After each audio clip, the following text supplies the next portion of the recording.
PT के तौर तरीका से छात्र जो थे वो 5 ही काम करने वाले थे, मात्र 5।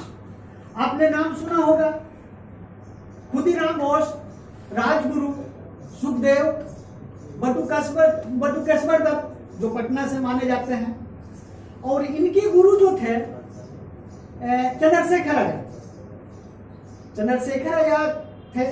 तो दोस्तों में बात क्या करते थे, थोड़ा हंसी मजाक की भी बात होया करता था, और उस दौरान कॉलेज से बाहर भी बात होती थी, कॉलेज के अंदर भी बात होती थी। और उस दौरान इन्होंने बोले कि आजादी चाहिए। कैसा आजादी? आजादी की बात करते हो, आजादी आजादी कैसा आजादी? अरे ऐसा आजादी नहीं चाहिए कि आजादी मिला और मुट्ठी भर हाथों के बीच में आजादी चला गया तो आजादी अधूरी हो जाएगी। पूर्ण रूप से आजादी चाहिए। आजादी के मतलब यह होगा कि जो भी हैं हर वर्ग के लोग वो खुश रहें और उनकी काम जो है हो, उस काम में बाधा नहीं आए। लेकिन इनका जो उद्देश्य था, इनका जो सोच था, इनका उद्देश्य आज भी बाकी है और इनकी उद्देश्यों पे चल रहे हैं। और पूरा हिंदुस्तान के जो छात्र हैं, बोला जाता है कि उभरता हुआ भविष्य है, वो भी इनकी जो है जीवनी के बारे में पढ़ें कि किस तरह की इन्होंने लड़ाई लड़े, किनके पक्ष में लड़ाई लड़े। आपने सुना होगा गांधी के विचारधारा पे इन्होंने जो है चलने के काम को किए, और गांधी के आंदोलन में इन्होंने बहुत बड़का भूमिका निभाया। उतना छोटा उम्र में भी इन्होंने पर्चा भी बांटने के काम को किया और ये बहुत खुश थे। इनको नाराजगी जब हुआ कि गांधी ने क्या किया, आंदोलन को वापस ले लिया। जब लड़ाई है, उस लड़ाई जब होता है तो बहुत तरह की बातें होती हैं, उसमें क्षति भी होता है। कुछ क्षति हुआ, उस वजह से गांधी ने वापस ले लिया और जो है ये नाराज हो गए। नाराज होने के बाद जो है कि इनकी एक संगठन तैयार हुई युवा छात्र का, और उस संगठन का जो है अध्यक्ष सर्वसरभारा ये थे, क्या नाम था आपको, यूपी वाले जो थे भाई चंद्रशेखर आजाद, उनको गुरु माने इन्होंने और उनके साथ भूमिका रह के निभाए। और ऐसा रंग लाया कि हम बताते हैं कि एक आंदोलन में ये जेल भी गए, और जेल जाने के दौरान जेल में भी काम को करने लगे। और इनके घर वाले जो हैं, उस दौरान भी इनके घर वाले जो थे वो जमींदार परिवार से बिलोंग करते थे। लेकिन इनकी जो है जज्बा को सलाम करता है पूरा हिंदुस्तान कि इनके मनौते था समाजवादी विचारधारा, क्रांति लाना ये विचारधारा था। इनको जो है जेल से रिहाई करवाया गया। जेल से रिहाई होने के बाद भी रुके नहीं, थके नहीं और ये काम को करते रहे। फिर जो है गुट बनाकर ट्रेन लूटा गया, क्योंकि वो जनता की संपत्ति थी। वो ट्रेन लूटने में भी इनका भूमिका रहा। बहुत क्रांतिकारी साथियों ने जो है पकड़े गए, मारे गए। उसके बावजूद भी लोगों ने बम बनाने के काम को किया और बम भी बनाए। और बम बनाने के बाद जो हुआ, तय हुआ, तो सुखदेव जो है उनको भी माना जाता था कि अच्छे लीडर में से हैं।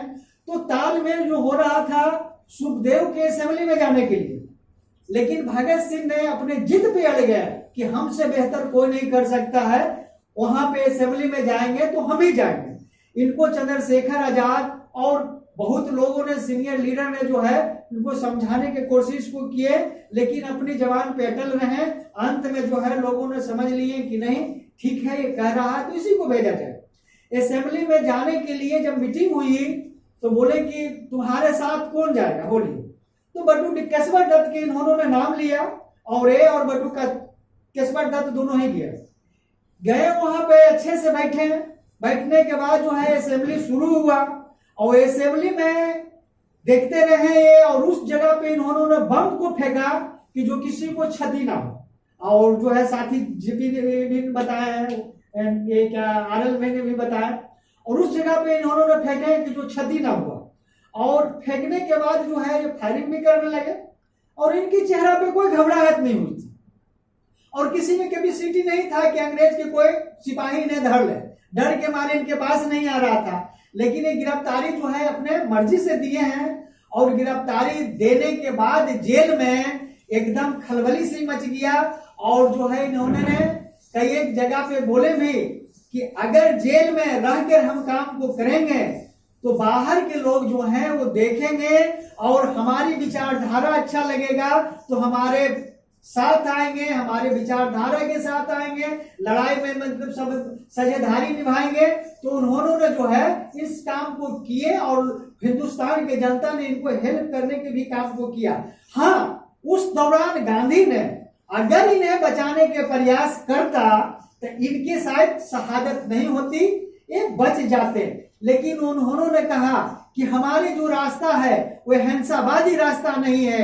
ये नौजवान जो है गैर जिम्मेदारी मतलब काम को किए हैं, इसमें जो है हम शर्मसार हुए हैं। तो छात्र ने जो है इनको विरोध किया, इनको जो है काला झंडा दिखाने को काम को किया। उसमें से एक छात्र ने सवाल किया कि इतिहास आपसे पूछेगा कि आप ऐसा किए थे, क्यों किए? तो उसने कहा कि हम बचाने को प्रयास बहुत किए और हम उनके जज्बा को सलाम करते हैं, उनके क्रांतिकारी अभिनंदन को सलाम करते हैं। उसमें हमें कोई कहीं से आपत्ति नहीं है, हमने कोशिश भी किए बचाने को। लेकिन उन्होंने का जो है अंग्रेज को जो दलाली की तहत जो अंदरे अंदरे काम को कर रहे थे, उस तरह से जो है हिंदुस्तान को जनता को समझ लेना चाहिए, मान लेना चाहिए कि गांधीवादी ने जो है इस तरह के काम को किया। नरम दल था, वो आजादी समझौता से चाहता था और समझौते की आजादी उन्होंने लेके इस देश को बर्बाद करने के काम को किया है गांधी ने। लेकिन भगत सिंह जो काम को किया उसको पूरा दुनिया आज भी सलाम करता है। हर दल के लोग, हर पार्टी के लोग उन्हें सलाम करता है। आज हमें इनकी विचारधारा जो बाकी रह गया है, इनकी जो सपना था आजादी की सपना, वो अच्छी तरह से आजादी हमें नहीं मिली। आप बताइए कि छात्र हैं तो कैसी आजादी है, लोकतंत्र है तो कैसी लोकतंत्र है कि हमारे रेलवे बिक गया, हमारे एयर इंडिया बिक गया, हमारे अस्पतालों बेचा जा रहा, कुछ है? यहाँ धर्म के नाम पे राजनीति हो रही है। आप इनकी जो बताएं कि जब फांसी का समय आ गया था, उस समय जो है लीलन के बुक पढ़ रहे थे, उन्होंने कहे थे कि 2 पेज बाकी है, अगर इजाजत हो तो पढ़ लें। उन्होंने टाइम नहीं दिया तो कहें कि एक बार तो समय दो कि क्रांतिकारी जितने भी हैं हम लोग गले मिल लें। तो सुखदेव, राजगुरु, सभी लोग ने जो है गले मिले और फांसी पे हंसते हंसते इन्होंने चढ़े। इनके घर वाले, इनकी जो मां थे वो कहें, एक औरत होके, एक लेडीज होके उन्होंने कहे कि हमारे भक्त मरा नहीं है, आप में से ही एक कोई है। तो जब इतिहास आप पढ़ते हैं तो इतिहास एक गवाह होता है, वो कभी मरता नहीं है। इनकी आचरण है जो कभी नहीं मरेगा। जब तक सूरज चांद रहेगा, जब तक इनको याद करेगा लोग, और याद करना ही पड़ेगा। और इसी बात को साथ हम समाप्त करना चाहेंगे, सुबह से ना शाम से एक जिंदगी जियो तब भगत के इनकलाबी के नाम से इनकलाब लाल।